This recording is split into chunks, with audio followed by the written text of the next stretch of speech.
Assalamualaikum warahmatullahi wabarakatuh. Nah, kita sudah lama ini 2 minggu tidak podcast, libur podcast karena ada salah satu tim kita yang lagi menikah belah durian. Selamat malam Albima 1208 channel. Are you ready guys? Open the mic. Malam ini kedatangan tamu yang luar biasa. 2 orang dokter internship dari rumah sakit RSUD Bangkalan ya. Jadi sengaja diundang di podcast Albima 1208 channel ini. Kita pingin ngobrol santai yang terangkat isu dari dokter internship adalah yang pernah dikatakan oleh Menteri Kesehatan 3.500 dokter cadangan yang siap untuk merawat pasien COVID. Nah, kita akan kenalan dengan 2 dokter yang datang malam ini. Selamat malam. Assalamualaikum warahmatullahi wabarakatuh. Waalaikumsalam. Kita kenalan satu-satu ya. Siap dok. Dokter siapa namanya? Rifki dok. Lengkapnya Dokter Rifki. Rifki Eka Budianta. Rifki Eka Budianta. Saya Dr. Ayu Nindiawati. Dokter Ayuni. Ayu Nindiawati. Ayu Nindiawati. Panggilannya Nindi. Kalau ini panggilannya Rifki. Iya dok. Oke. Terima kasih ya. Kedatangannya. Pak tegang banget nih kayaknya. Wah, saya merasa terhormat diundang ke sini dok. Jadi kita ngobrol santai. Saya ucapkan terima kasih atas kedatangannya. Ya, mau ngobrol dan berbagi di Albima 1208 channel kali ini. Seperti tema yang kemarin ya, kita sudah berbincang tentang dokter cadangan 3.500 yang dikatakan oleh Kemenkes itu. Tapi by the way kita mau ngomong dulu, kita mau tanya dulu. Iya. Program internship ini kan dari Kemenkes juga ya? Iya. Dari Kemenkes juga. Iya dok. Jadi sampai berdua baru lulus dan untuk program internshipnya di Kabupaten Bangkalan. Iya. Betul Iya, ya? betul. Iya dok. Nah, saya mau tanya dulu nih di pendapat Mas Rifki. Dokter Rifki kan asli Bangkalan juga? Iya asli Bangkalan dok. Oke. Jadi program internship untuk dokter yang baru lulus ini menurut Dokter Rifki ini tepat nggak sih? Untuk lulusan dokter baru harus ada internship ini? Kalau menurut saya dok tepat dok.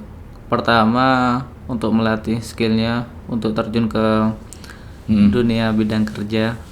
Karena kita dari awal pas masa koas kan kita cuma tanggung jawabnya kita masih ada supervisor. Kalau udah isip ini kan kita tanggung jawab ke pasien kan lebih. Jadi kita Lebih ringan. lebih punya tanggung jawab terhadap pasien. Jadi lebih setuju ya untuk ada program internship? Setuju. 1 tahun ya? 2 tahun atau 1 tahun? Sekarang 9 bulan dok. 9 bulan? Iya dok. Karena masa pandemi? Iya dok. Normalnya 1 tahun? Normalnya 1 tahun. 1 tahun 12 bulan. 1 tahun 12? 12 bulan. 12 bulan ya? Oke. Setuju, ini setuju nih. Setuju dok. Kalau dokter Nindi, setuju juga nggak? Sama dengan dokter Sama? Rifki. Ya. Alasannya sama, mirip kayak gitu? Sama juga. Gitu. Nah, tapi kan sama yang berdua kan sudah ditempuh pendidikan di stase di mana masing-masing bagian juga kan sebelumnya. Iya. Semua bagian kan pernah di stase. Iya. Iya. Kan hampir sama dengan itu. Lah ngapain masih ada internship juga? Sama dengan dokter Rifki, mungkin lebih ke kita seperti punya tanggung jawab gitu dok. Untuk isip kali ini gitu. Kalau waktu koas kita hanya ini aja ya Rif ya. Masih ada kan kita tanggung jawabnya kalau masih koas kan masih ada supervisor gitu dok. Jadi tanggung jawabnya gak begitu besar kita. Masih dibimbing. Kalau pas masa isip ini kan kalau misal salah satu contoh pas kita jaga IGD kan kita udah tanggung jawab full ke pasien walaupun kita masih tetap ada supervisor tapi kita dikasih tanggung jawab penuh kayak masalah terapi. Mungkin nanti masih konsul ke supervisor tapi kita dikasih kebebasan untuk terapi. Lalu bedanya dengan pendidikan yang dulu? Jadi kalau dulu kan setelah stase yudisium lulus kan selesai. Iya, betul. Ini kan hampir sama dengan itu. Iya dok. Tidak perlu internship juga nih kan gitu. Ya kan? Apa bedanya dengan itu? Kan sama-sama punya tanggung jawab juga. Tapi tanggung jawab dilimpahkan setelah kalian lulus gitu kan.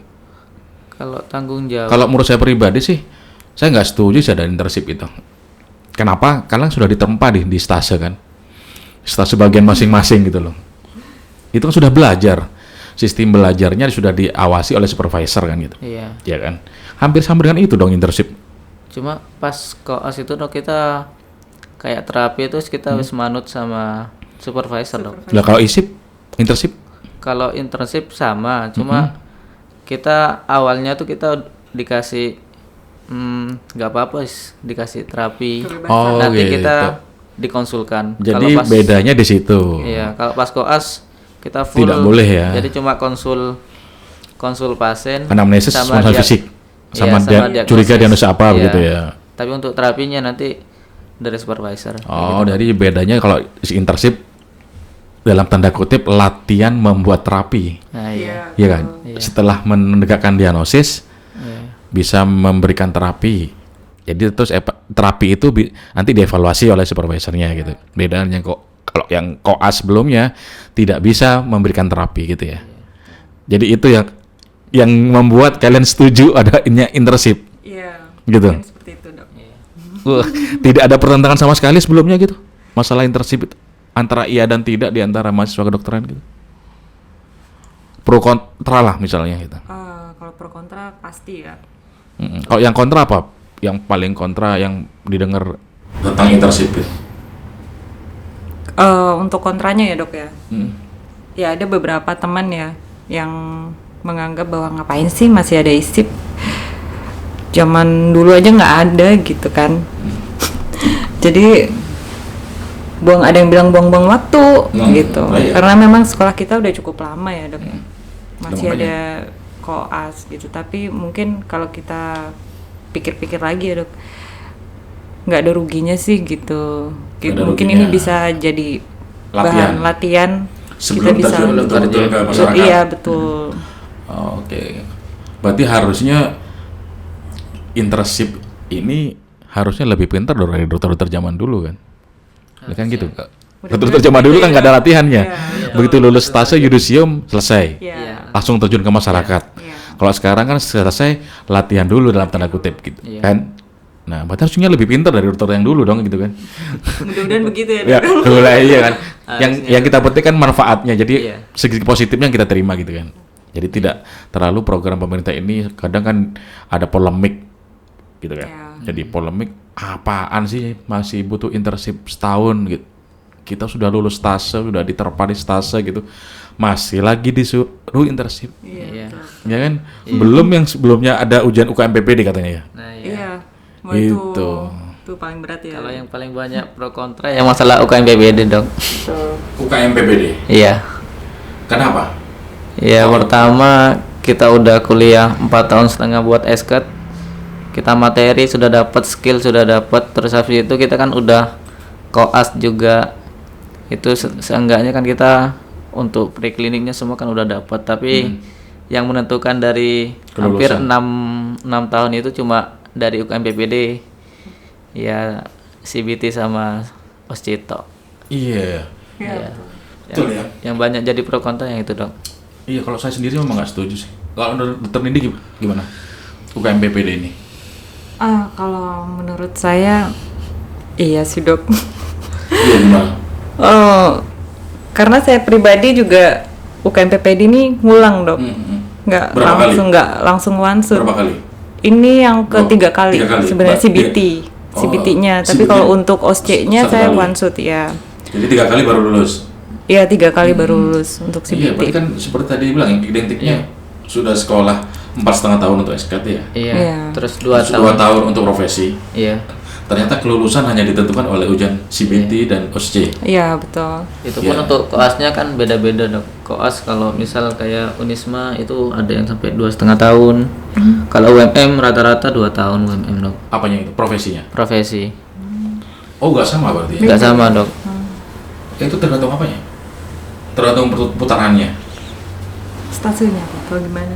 Kalau masalah stasenya hampir sama dok. Cuma kalau kayak WK gitu kan ada tambahan gigi gitu kan ya. Oh iya.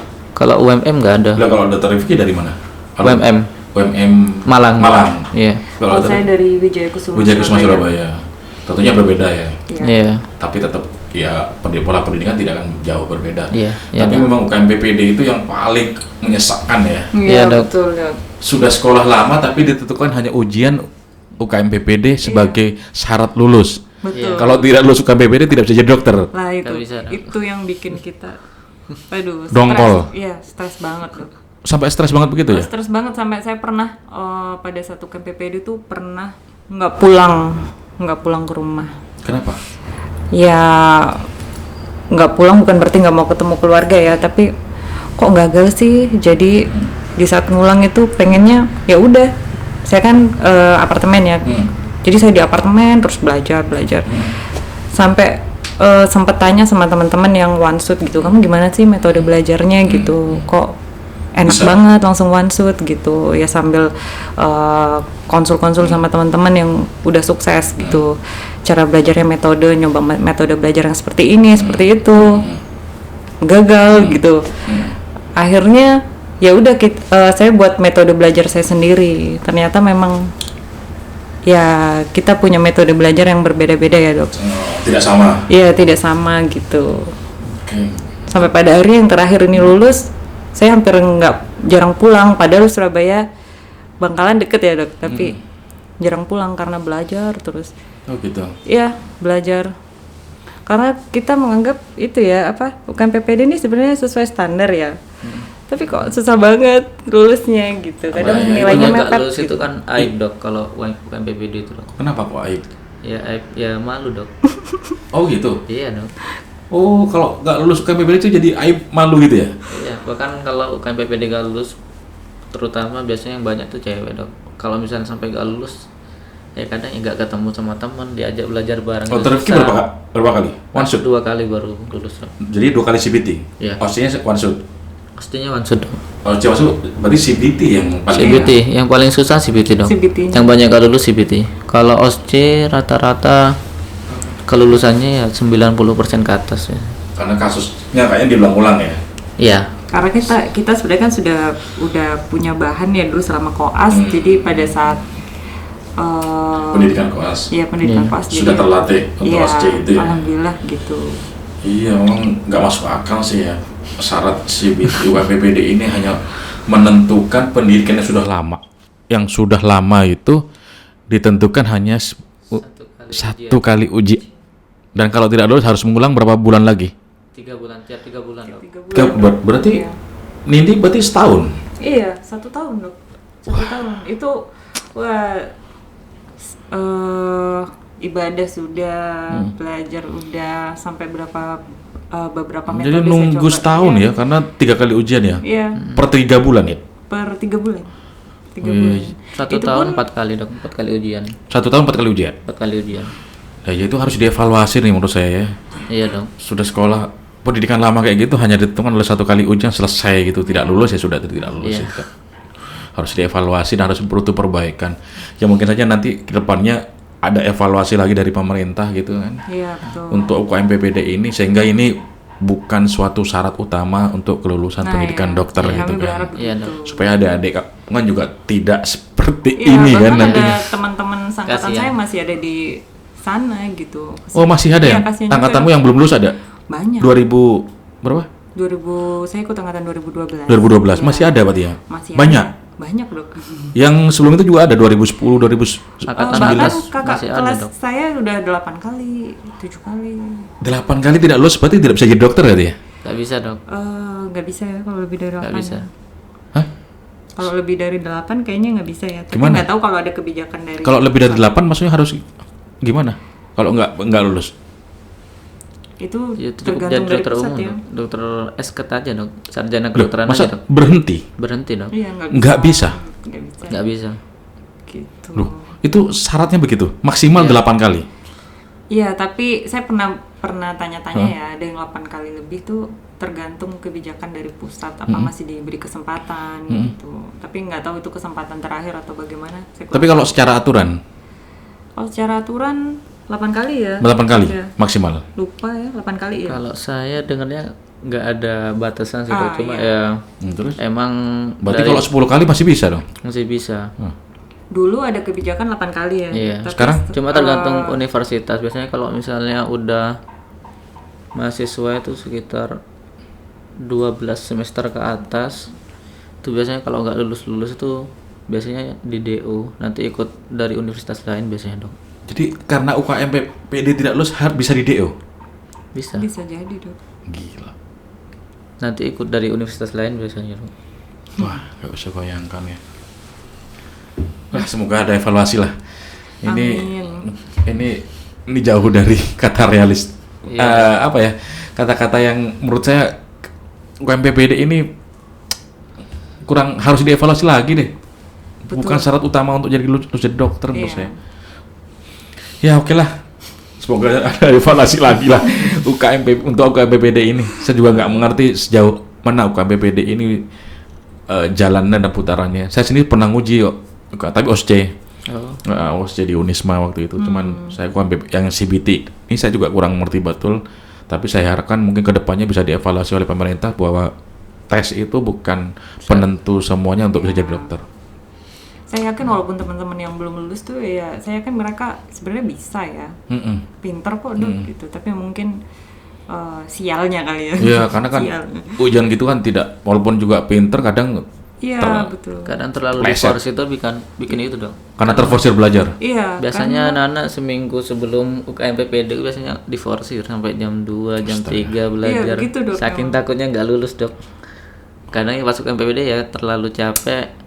Kadang bahkan tuh ada yang cerita pas UKMPPD ketiduran dok. Pas ujian itu. Ujian. Sampai nggak lulus dia. Stresnya ya.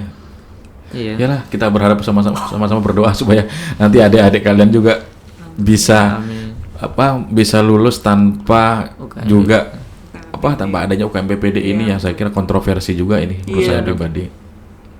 Ya, kita berdoa sama-sama ya. Karena kan ini tes-tesnya yang nggak masuk akal menurut saya. Oke, ada pertanyaan nih yang menggelitik ya. Sudah saya pernah sampaikan saat ketemu gitu.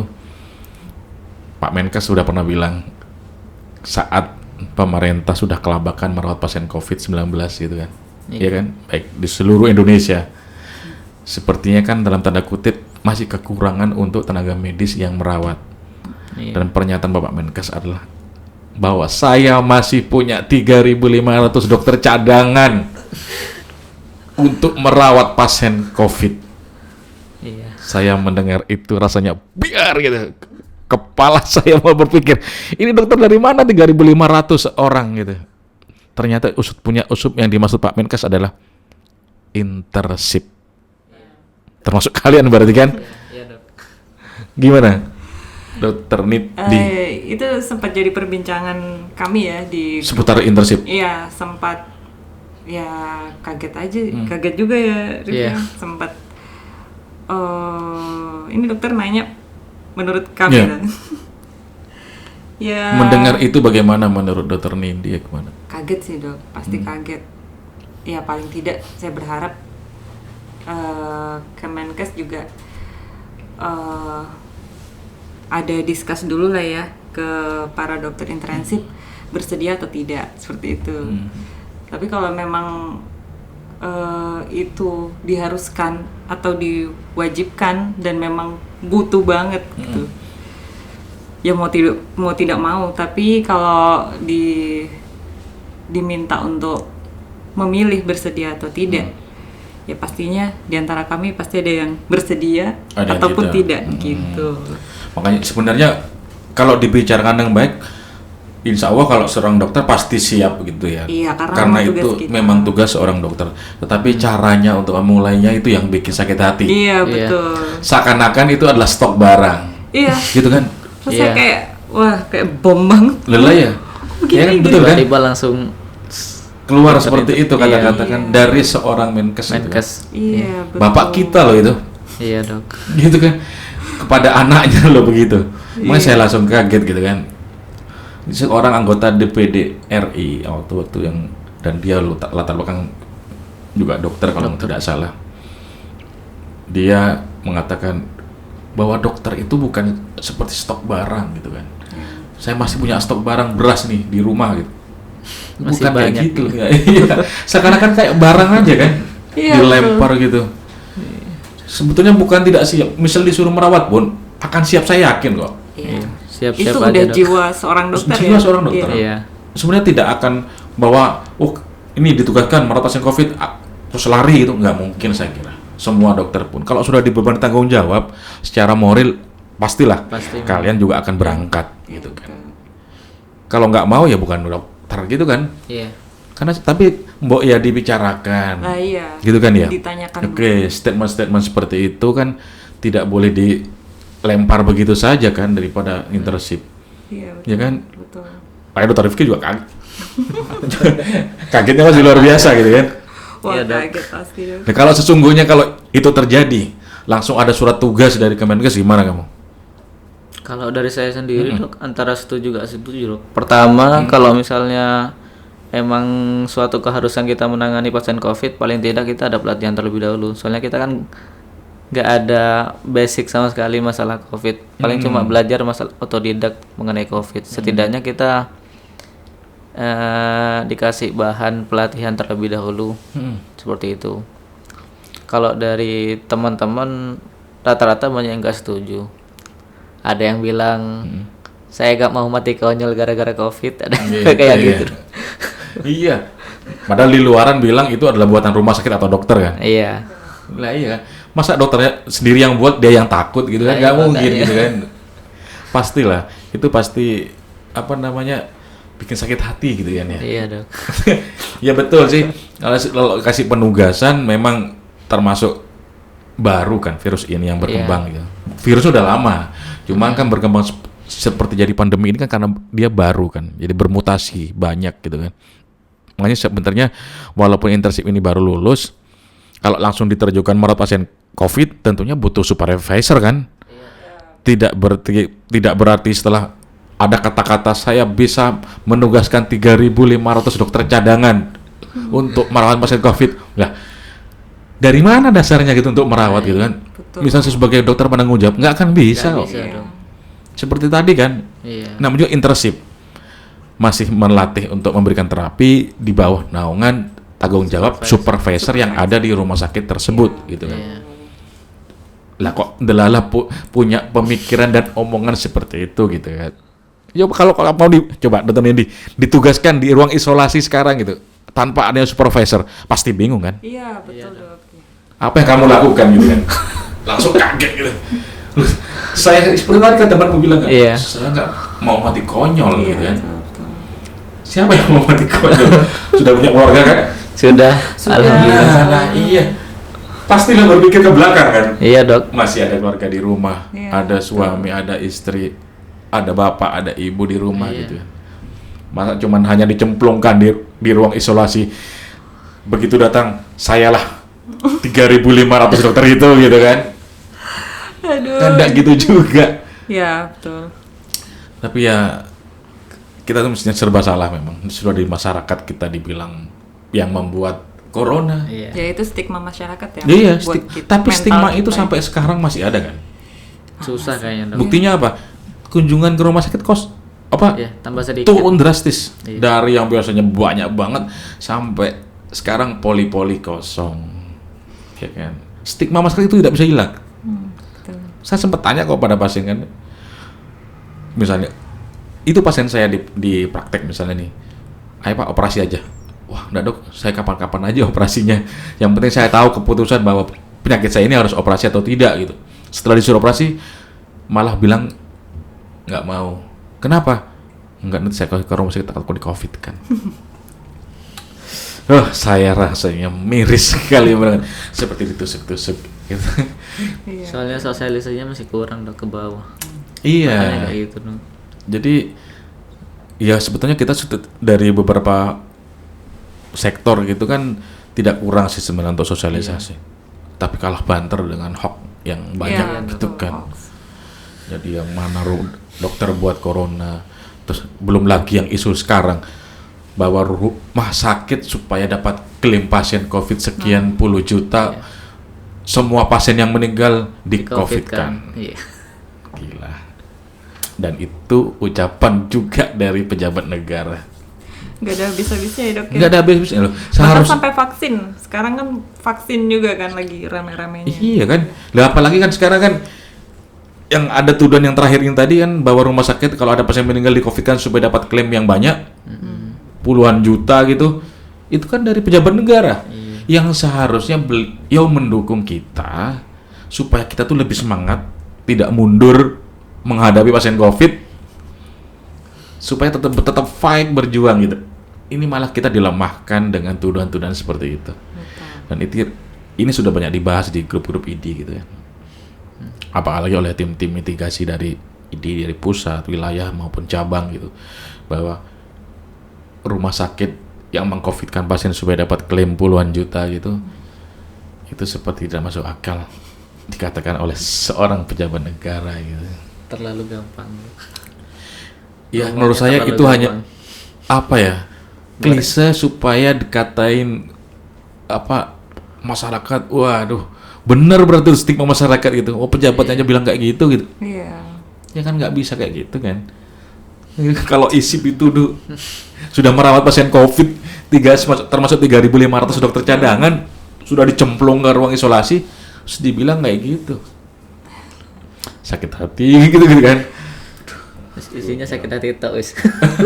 Iyalah, untuk saat ini tenaga medis itu isinya sakit hati terus gitu kan. Iya, Dok. Tapi kita tidak tutup mata dengan rasa itu sekarang.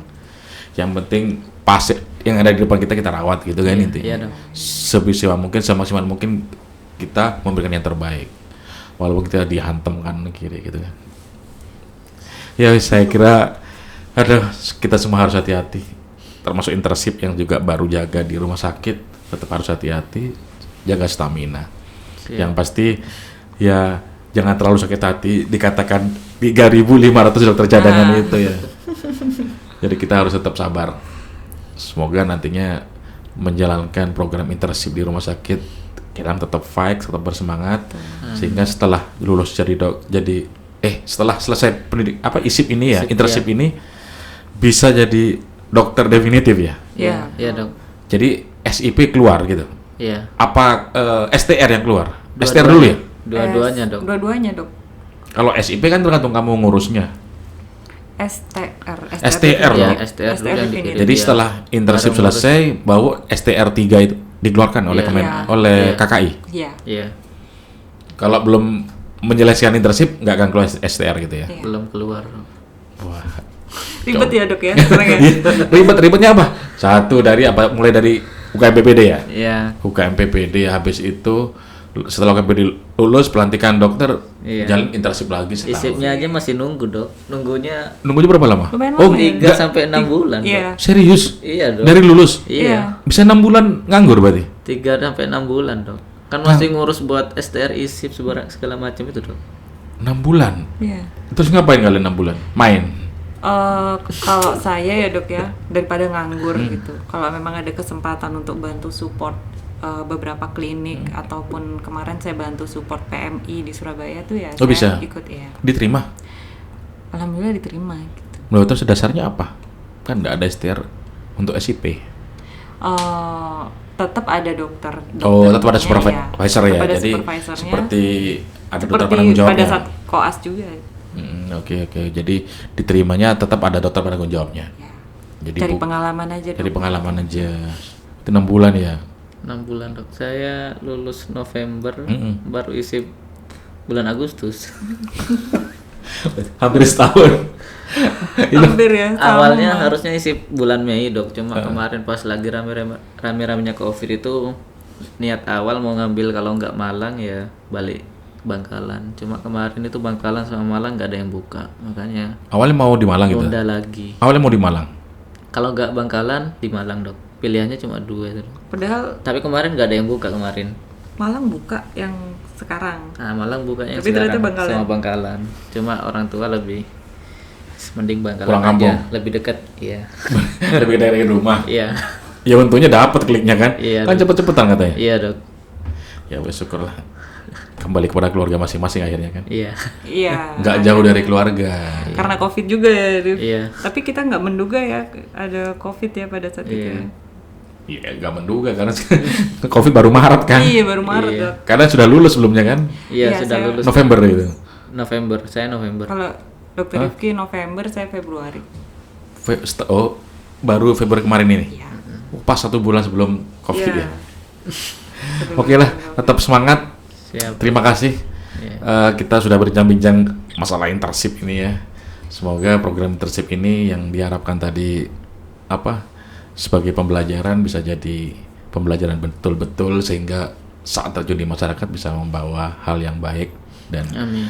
bisa membanggakan orang tua dan keluarga masing-masing. Amin. Oke, terima kasih ya kedatangannya di podcast Albima 1208 channel. Sampai bertemu kembali. Oh ya, wait, ada souvenir. Wah, apa nih dok? Tenang. Dok. Nah, ada souvenir. Ukuran kaosnya apa? L, XL apa? M ya. Maksudnya, tapi ini slim fit kok. Oh, iya. Dinaikkan satu sama L mungkin ya. Kamu M? Aku apa ya? Apa justru S? Enggak mau juga. Tapi L aja semua. Ini slim fit kok dia. Jangkis. Wow, ada kaos.